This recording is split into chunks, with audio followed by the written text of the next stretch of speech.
Welcome to another episode of rawradianthealth.com, and I'm Natasha St. Michael, and thank you so much for joining me. So it's Tuesday, and the other day I received a great question. I loved this question, and the question was what would I recommend? Should someone go on like a 30-day 100% raw food challenge, or should they transition slowly into the raw food diet and make it more of a lifestyle long-term change? And I thought it was a great question because many people do get into raw foods by initially doing some sort of challenge, whether it's 2 weeks or a month of 100% raw foods. And after that, they're just blown away about how great they feel. They've lost a little bit of weight. They're no longer addicted to sugar and other, caffeine, other substances. And they just feel liberated and they feel wonderful, and they just continue on with a healthy lifestyle. And then there's other people that do much better actually transitioning and sort of taking things step by step. A lot of times too, if you come from a background where you've been eating fast food for 7 days a week, all your meals for 20 years, jumping into a 100% raw vegan diet might just be a little bit too hardcore. That sometimes you just want to go step by step. First, just introducing some raw fruits and vegetables into your diet, maybe into your breakfast and lunch, and then slowly adding more and more, while at the same time decreasing the junk food and concentrating on eliminating that. For me, I find what's most important is getting rid of junk food out of someone's diet. Whether they go on a 100% raw food diet, obviously the junk food is eliminated. But if they're transitioning, as much as they should concentrate on getting the fresh fruits, vegetables, nuts, and seeds into their diet, they really should be making most of the effort of actually just eliminating processed food that contains, processed sugar and stimulants and hydrogenated oils, trans fats, things like that. You want to get rid of the fast food and the processed food. And that's why I love like a 30-day challenge, because people just immerse themselves in it and they just do it. They go through the detox symptoms. Yes, you are going to feel the withdrawal, and you are going to feel at points, like you're really releasing a lot of stuff out of your system, but this is a good thing. Get it over with, get it done. And one way or another, even if you were just to transition to baby steps, you're still doing that, but at least you're not feeling the symptoms as harshly as you would if you were just to go overnight on a raw food diet. So I think that's something that you have to ask yourself. If you're thinking about getting onto raw foods, what's your personality like? Like, are you the type of person that just needs to throw yourself into things and like you're kind of an all or nothing kind of person? Then doing like a 30-day challenge is great, because that really suits people that are just, ready to throw themselves into the unknown, and people who like the yes, no kind of thing, like yes to raw foods, no to everything else, and they don't have to think about it. It's just, that's not what they eat.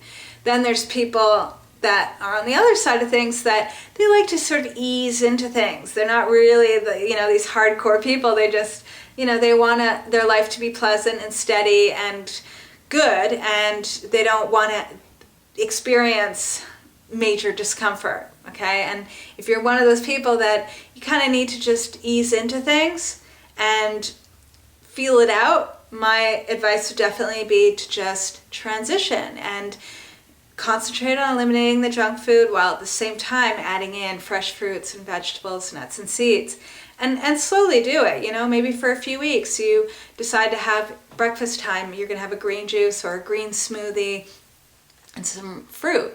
And then a few weeks later, you're going to continue with that kind of breakfast, but you might change your lunch into a big salad, and later on you change your dinner, but you slowly transition. And for a lot of people, this really works because it's something that they can do on the long term. And that's what I kind of want to stress with this question, is that my view of things is that you want to make long-term changes. And that's something also you have to ask yourself, is what kind of changes are you willing to make, that you're willing to make these changes for the rest of your life? Are you, and really be honest with yourself. Like, do you see yourself as being the type of person that, still wants to go out and eat certain cooked foods, or that you still want to have a little bit of room for celebrations and certain types of foods, and certain things you just don't want to let go of.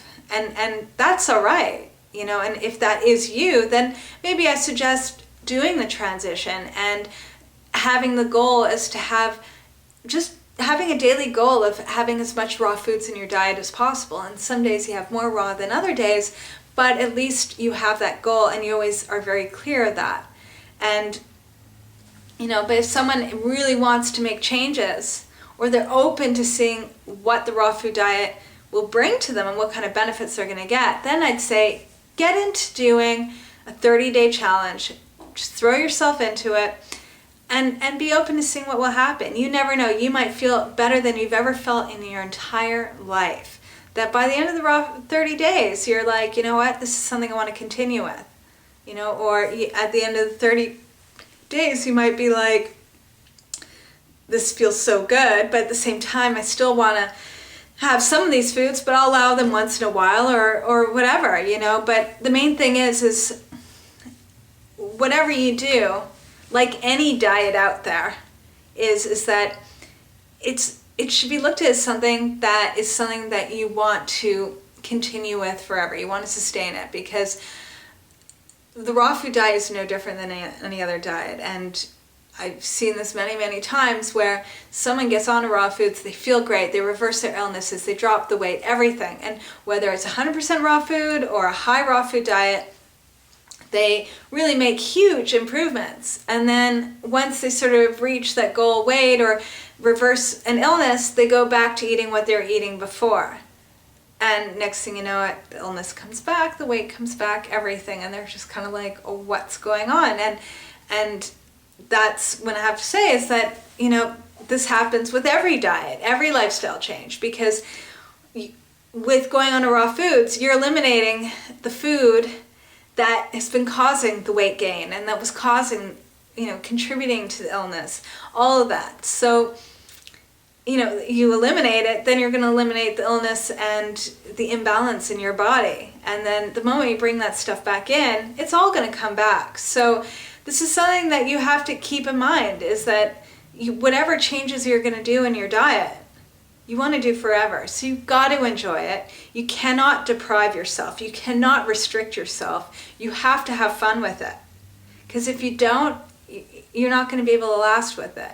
And at the same time, you have to feel good. You have to feel the energy. You have to feel healthy and vibrant. If you're not feeling healthy and vibrant, then there's things that need to be altered in your diet in order to have that. Because any kind of lifestyle change you're making should only be towards the better. It should only be making you get closer and closer to your highest potential and reaching that highest potential, and then perhaps even go even higher. So there's no limit to how great you can feel and how healthy you can be. So, but the thing is that everything has to work together, and you got to be happy while doing it. Okay, so ask yourself, what are you willing to do? And then take it from there.